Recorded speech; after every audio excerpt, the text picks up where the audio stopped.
The cost of living pretty much everywhere has gone up drastically over the last couple of years. Everybody suffered from the inflation that we had from COVID. I think everybody's still trying to recover from that. And unfortunately, it looks like going into the future, into 2025, a lot of people are still expecting inflation to come back and hit everybody across the board. So in this video, we're going to talk about the cost of living here in Salt Lake City. It's changed drastically in the last couple of years, as well as in the last couple of decades. I've grew up here and have lived here my entire life. So I've kind of seen how things have changed here, but I've also done some traveling and seen how it changes other places and how we compare. We're going to cover a lot of different topics, from groceries to gas to a cost of living to entertainment. We're going to cover a lot of information here in this video, so I hope you enjoy it. If this is your first time to the channel, my name is Cody Steck, your favorite Utah realtor. I make videos about what it's like to work, eat, sleep, live, and play here along the Wasatch Front, and my team and I service the entire state. If you're making a move here, you want to look at buying, selling, or investing in real estate, please reach out to me, call me, text me, or email me anytime. My information is here on the screen. Now with that said, let's talk a little bit about how expensive it is to live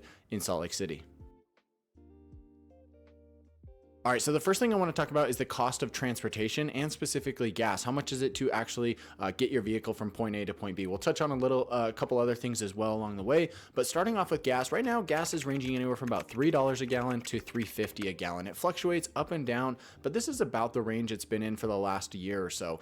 If you don't know, the US subsidizes gas pretty heavily compared to other countries, so the gas that we have here is much cheaper than you'll find in Europe, for instance. So gas here in Utah specifically, about $3 to $3.50 per gallon. I know this is much cheaper than you'll find in other major populations, like in California, for instance. You're pushing $4.50, $5 a gallon, which is absolutely crazy.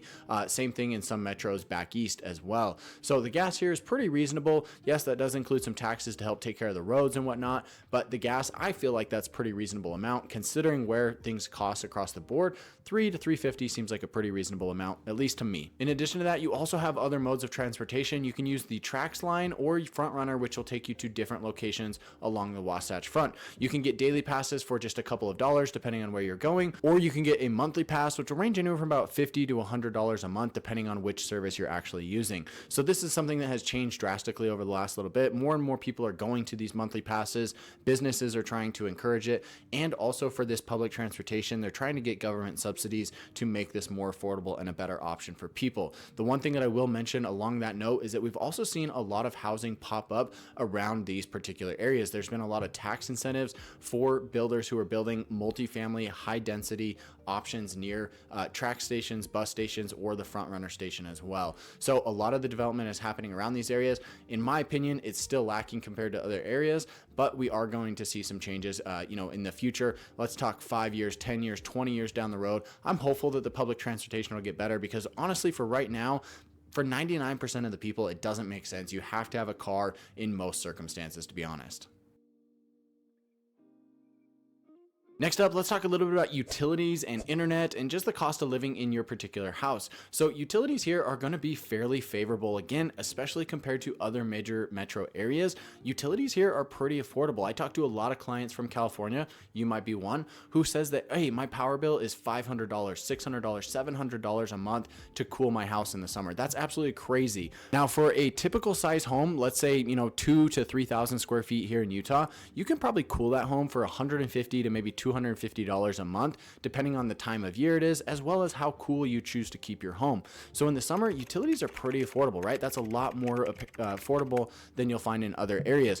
Heating is going to be about the same in the winter when it's cold, December, January, February. You're probably looking at spending $150 to $250 a month, depending on how big your home is and how hot you actually like to keep it. So utilities are pretty reasonable here. Water can get expensive if you're using a lot of it. Again, that's going to be entirely dependent on how much you use, but if you're just using it for showers, for your sink, for your dishes, things like that, it's going to be relatively affordable. It's really where watering the grass gets most expensive. If you have a garden or you've got grass outside, that's where it can get really expensive. So that's the breakdown on water. Now, talking about sewer and garbage, the other two major utilities that most people are going to have, these are really affordable in my opinion. Generally, depending on the area that you live, how often they come, how often they bill you. Sewer, you're probably looking at about $15 to $20 a month, and garbage is about the same, $15 to $20 a month, which I think is pretty reasonable. Taking a look at internet, this is going to range across the board. I've got some service plans on some of my rental properties that are as low as $35 a month. That's kind of their promo contract negotiated price.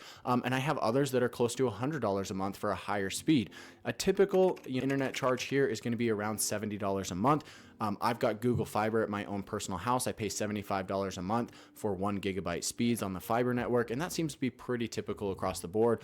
Definitely recommend going with a fiber option if it's available to you, depending on where you live. It's going to be the best speed. I personally am a huge fan of Google. It's very easy. They came out, they installed it. There's one bill, one time every month. The website is absolutely perfect. My other services are on Xfinity. They absolutely suck. I hate Xfinity personally. Their website and their app is a complete mess, but that's a little bit of a breakdown on internet and what you can expect to charge or to pay for when it comes to internet. Now, comparing utilities here in Utah compared to the national average, we're actually about 7% lower on utility costs across the board.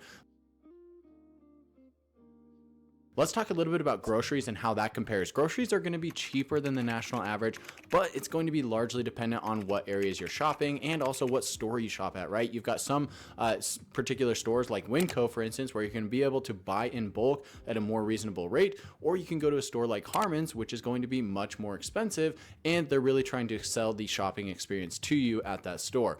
However, across the board, if you're a little bit wise with it, you can find that groceries are going to be roughly 2% less than the national average. It's definitely better being in that position than being in a spot where groceries are 5 or 10% higher than national average.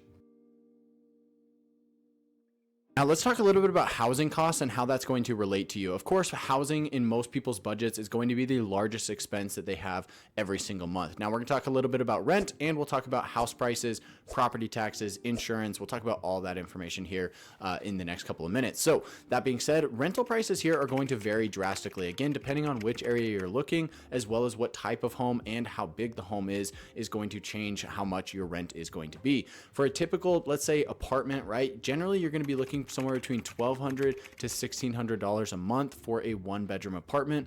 2 bedrooms will probably be $1,400 to maybe $1,900, and then 3 bedrooms are almost always pushing $1,600 to $2,000 plus in most areas. Now, if you're looking downtown, it is going to be more expensive. You can easily add on a couple $100s to those rental amounts that I just stated. Now, let's talk a little bit about house prices and how that's going to change across the board. House prices have more than doubled in the last 6 or 7 years across the state. It's actually kind of crazy to think about, but that's just the nature of housing and what's happened across the entire country. So Utah is no different in that fact. Your average, let's say condo, we'll break it down by the home type. Your condos are going to cost somewhere between $300,000 to $400,000, again, depending on the area that you're looking. Townhomes are going to be about $400,000 to $500,000, and your median priced home for a single family detached home is closer to $600,000 across the board. This brings the median home price to just over $500,000 for all home types across the board. So that's a little bit about housing prices. Yes, it has gotten expensive, and unfortunately, with where interest rates are today, it's not getting any cheaper anytime soon. In fact, in my opinion, I think the interest rates are probably going to stay roughly where they're at, maybe come down just a little bit this year. Again, pending inflation, we'll have to see what happens with that. And that's making mortgages more expensive. Now, that is keeping prices down. I know a lot of people who have homes who are looking to sell, and they're saying, hey, I'm going to sell once prices go up a little bit, but I don't think that's going to happen this year. I think prices will kind of stay where they're at, and I think mortgage rates will stay where they're at as well, so long as inflation doesn't go crazy this year. Let's talk a little bit about property taxes, because that's a big factor when it comes to purchasing a home here in Utah. Now, property taxes are a bit different here in Utah compared to other states. Again, comparing to California or to Texas or Florida or these other states where a lot of people are moving from, property taxes here are going to be roughly 0.5% of the purchase price of the property. Now, this is just a quick rounding estimate. It's not always exactly 0.5%. This isn't how the county assesses taxes, but it gives you a quick rule of thumb, right? So if you've got, let's just use round numbers to make it easy. If you've got a $1 million home, you can expect that taxes for that property are going to be roughly $5,000 per year. It will depend on the city. It will depend on the tax rates for that individual city. And it does change year to year. So you can expect your taxes to, unfortunately, usually go up a little bit each year. We're talking $50, maybe $100 per year, maybe even upwards of $150 to $200 in a bad year. Or they may even go down, right? Everybody hopes that taxes will go down, but it's not very often that they do. In fact, I've only seen it once in the last 7 years, and that was last year, where some of the tax rates on, in fact, my rental properties actually went down just slightly, and we ended up saving about $100 a month on $100 a year on a couple of properties. So unfortunately, most of the time they do go up, but sometimes they do go down as well because they adjust yearly. It's not like when you purchase the home, your tax rate is locked in on that home at that time. It will update yearly depending on how the county assesses it based on its current market value. Insurance is going to be in roughly the same boat. Insurance here is pretty affordable compared to a lot of other areas. We don't have a ton of fires. We don't have a ton of natural disasters. Really, the only natural disaster that we're looking at on a regular basis is going to be earthquake. Now, earthquake insurance is going to be a completely separate animal. Almost all insurance policies are not going to include earthquake protection on your home here in Salt Lake. You can buy it, but it's going to be a separate policy. For a standard homeowner's insurance policy here in Utah, you're looking somewhere between, maybe $1,000 to $2,000 per year, depending on the size of your home and the value of your home. If you've got a median priced home, your insurance policy should probably be somewhere between $1,200 to $1,600, depending on who you use and what type of coverage you have, as well as the premiums that you're looking at and the deductible. So there's a couple different, variations in there that are going to change how much you pay, but you really shouldn't be paying more than, $1,500 for a median priced home. If you've got a home that's $1 million, maybe $2 million, you're probably looking closer to like $2,500, maybe even upwards of $3,000 per year for insurance on that type of home. Really quick, guys, just a reminder, my name's Cody Steck. If I can help you in any way, if you're looking to buy real estate, sell real estate, or invest here in Utah, I'd love to chat with you. I've had over 1,000 people reach out from videos just like this. I've made over 500 videos here on the channel, and I would love to chat with you as well to see how I can help you reach your goals when it comes to real estate. My information's here on the screen. Call me, text me, email me, reach out to me any way that you choose, and let's have a chat about the type of home and lifestyle that you're looking for. If you're looking to move here, or you already live here and you want to buy something, or if you want to sell a home, I can help you with that as well. I'd look forward to chatting with you soon. Now, while we're kind of talking about taxes and insurance, let's talk about income tax. Here in Utah, we have a flat income tax, which I think is actually a pretty good structure, at least on the state level. Here in Utah, we pay just under 5% for your flat income tax. So this makes it really easy to assume how much you're going to pay in taxes based on how much you earn, right? If you earn $100,000 in a year, you're going to pay roughly $5,000. In fact, it's just a little bit under that. You're going to pay just under $5,000 per year to Utah for the state taxes. So